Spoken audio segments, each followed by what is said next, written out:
Hello everyone, नमस्कार आणि तुमच्या सर्वांचं घरची कारभारीमध्ये मी शकुंतला चव्हाण मोहिते मनापासून स्वागत करते आणि आजच्या सुंदर आणि नवीन अशा ब्लॉगला सुरुवात करते. तर आजचा दिवस तुमचा छान आनंदाचा, सुखाचा आणि उत्साहाने भरलेला असाच होऊ देत.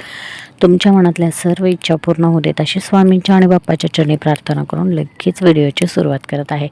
तर बघा, ऑलरेडी व्हिडिओ सुरू झालेला आहे. तर आजचा ब्लॉग हा छान असणार आहे, त्यामुळे शेवटपर्यंत नक्की पहा आणि व्हिडिओ कुठेही स्किप करू नका.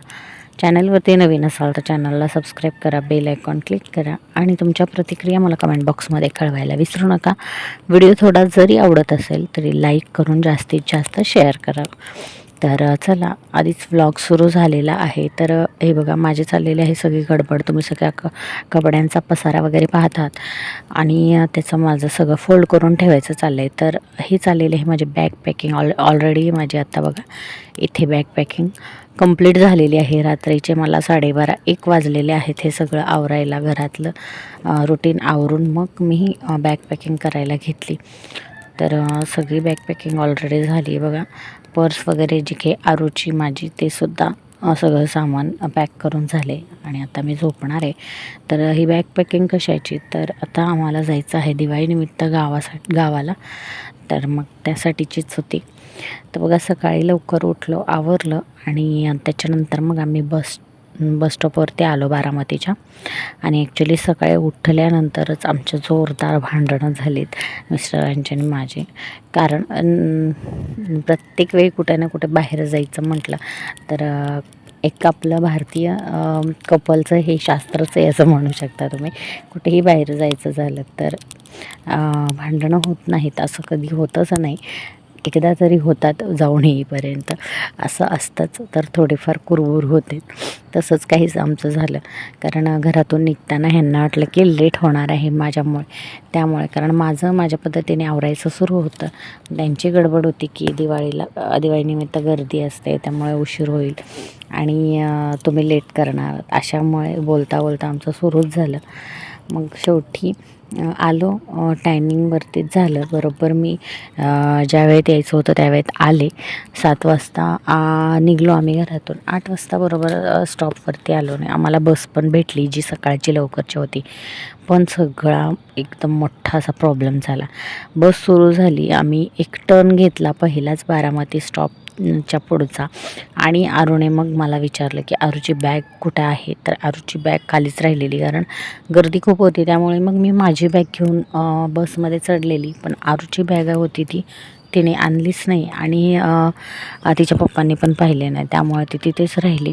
आणि मी 2 बॅगा घेऊन येता येणार नाही, त्यामुळे मी एक बॅग घेऊन चढली. आणि विशेष म्हणजे मला माहीतच नव्हतं की तिने बॅग तिथे ठेवली, कारण तिने ती अडकवली होती सॅग पाठीमागे आणि तिने कधी काढून खाली ठेवलेली मला पण माहीत नव्हती. आणि ती बसमध्ये खाण्यासाठी स्नॅक्स आणायला गेले होते, तोपर्यंत बस आली. शेवटी मग कॉर्नरला उतरलो आम्ही तिघीही, अनिश, मी आणि आरो. मग तिच्या पप्पांना परत फोन केला की आम्ही इथे उतरलो आहे आणि बस गेलेली आहे, बसमधून निघालो आहे, कारण बॅग राहिली होती. पुन्हा आम्ही खाली आलो. त्याच्यानंतर मग पुन्हा नाश्ता वगैरे केला आणि मग त्याच्यामध्ये माझी खूप चिडचिड झाली. मग ह्यांनी थोडंसं कूल झाले आणि मग शांत झाले की हां बाबा, की सकाळच्या चिडचिडीमुळे ह्या सगळ्या गोष्टी व्हायला लागल्यात.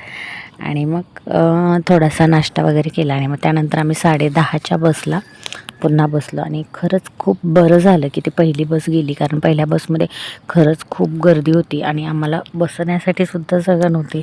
आम्ही स्टँडिंगनीच आम्हाला पूर्ण कराडपर्यंत प्रवास करावा लागला असता. जेव्हा ही दुसरी बस आली 10:30ची, तर ह्याच्यामध्ये तुम्ही बघू शकता की मला जागा भेटली होती व्यवस्थित मुलांना आणि मला बसण्यासाठी. आणि मग तोपर्यंत आमची भांडणं मिटली होती, कारण खूप चिडचिड झाली सकाळी सगळ्या गोष्टींमुळे. मग ह्यांना पण समजलं की विनाकारण चिडचिड झाली. आणि कुठेही जाताना खरं तर असं होतंच, आमचं तर नेहमीचंच झालं आहे. पण आमची भांडणं जास्त काळ टिकत नाहीत. जास्तीत जास्त अर्ध्या तासाच्या वरती तर नाही टिकत, लगेच पुन्हा आम्ही गूढ होतो. तर तसंच काहीसं मग सगळं आवरलं आणि बसमधून आमची फायनली निघाली. मुलं खूप हे करत होती की पप्पा तुम्ही कधी येणार आहे, पण त्यांना सुट्टी नाही इतक्या लवकर. ज्यावेळेस त्यांना सुट्टी लागेल त्यावेळेस ते येतील. डायरेक्टली दिवाळीच्या दिवशी किंवा मग भाऊबीजच्या आदल्या दिवशी. तर म्हणजे पाडव्या दिवशी. तर जरा फायनली आमची बस सुरू झाली आणि आम्ही बारामती बस स्टँडमधून बाहेर निघालेलो आहोत. तर मुलं खूप मिस करत होती पप्पांना की ते नाही आहेत सोबत. मग फायनली आम्ही एका ठिकाणी गाडी थांबली. बघितलं थोडीशी झोप लागली होती, तर गाडी काही पुढे चालूच होत नव्हती. आणि मग आम्हाला समजलं की अरे बापरे, गाडी तर बंद पडलेली आहे. आणि आम्ही अजून खूप लांब होतो, म्हणजे वाटार स्टेशनसुद्धा आलं नव्हतं की आदरकीच्या पण पाठीमागेच गाडी बंद पडली. आणि आमचं असं चाललेलं की बाबा काही करून गाडी सुरू व्हावी, म्हणजे मग काही टेन्शन नाही गाडी चेंज करण्याचं. पण गाडी काही सुरू होण्याचं नावच घेत नव्हते, कारण मेकॅनिक तिथे अवेलेबल नव्हता.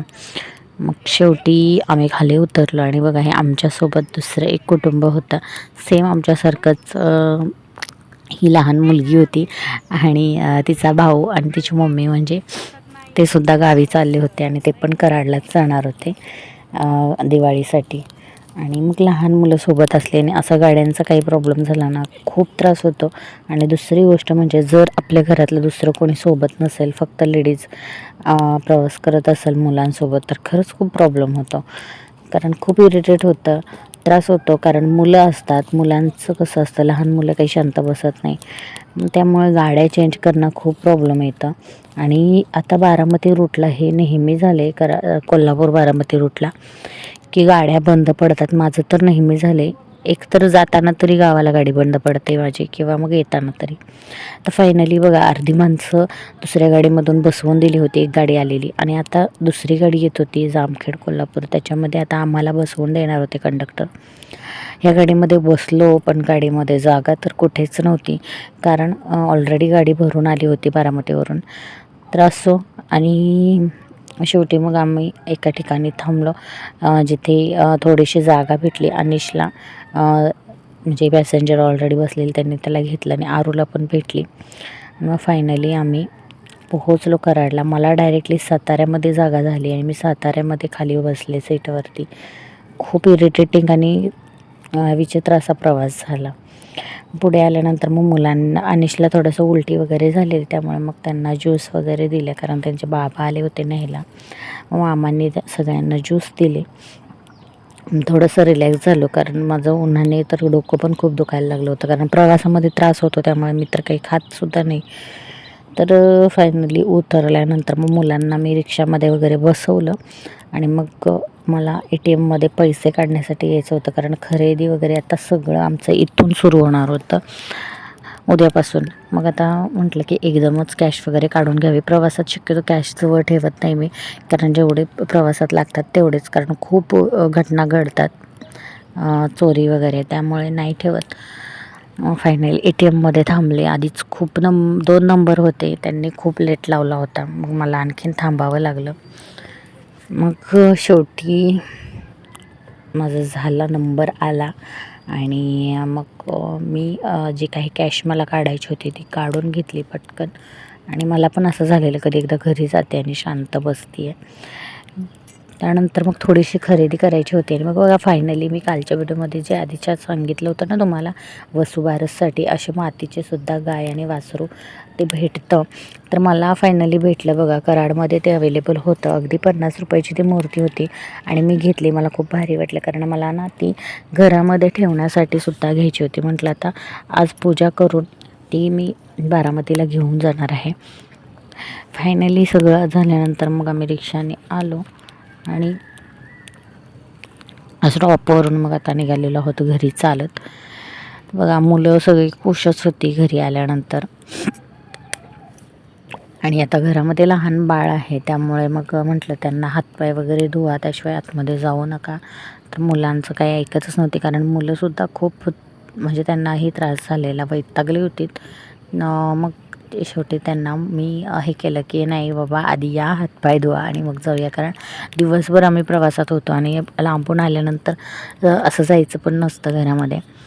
मग त्यांचे हातपाय वगैरे धुवायला घेतले इकडे ओट्यावरती. आणि मग त्यांना म्हटलं की तुम्ही आता आतमध्ये जावा. आणि मुलांना काही पाण्याचा खेळ म्हणजे तो आवडतोच. फायनली मग घरामध्ये आलो आणि आता जरासं रिलॅक्स वाटते. मुलं बघा सगळे एकमेकांच्या बरोबर सगळ्यांना बघून खुश झाले होते, सगळेसुद्धा त्यांना बघून, कारण ह्यावेळेस खूप दिवसातून आलो होतो. त्यानंतर मग छानपैकी असं आमचा चहा, नाश्ता, जेवण सगळंच झालं, कारण आम्ही काहीच सकाळी खाऊन आलो नव्हतो. प्रवासात त्रास होता त्यामुळे मी काहीच खात नाही आणि मुलांना पण आता तीच सवय झाली आहे की खाल्लं की त्यांना ऑलरेडी उलट्या होतात, त्यामुळे ते पण काही खात नाही. सगळं आवरलं, संध्याकाळचं स्वयंपाक संध्याकाळचं सगळं आवरून घेतलं मी आणि मग पूजा मांडली वसुबारसची अगदी साध्या पद्धतीने. प्रवासातून खूप त्रास झाल्यामुळे मी काही खरेदीसाठी जास्त थांबले नव्हते, त्यामुळे साध्या पद्धतीनेच मांडले. कशी वाटते ते मला कमेंटमध्ये नक्की सांगा. एकंदर ब्लॉग कसा वाटला ते नक्की सांगा. भेटू लवकरच नेक्स्ट ब्लॉगमध्ये. तोपर्यंत बाय.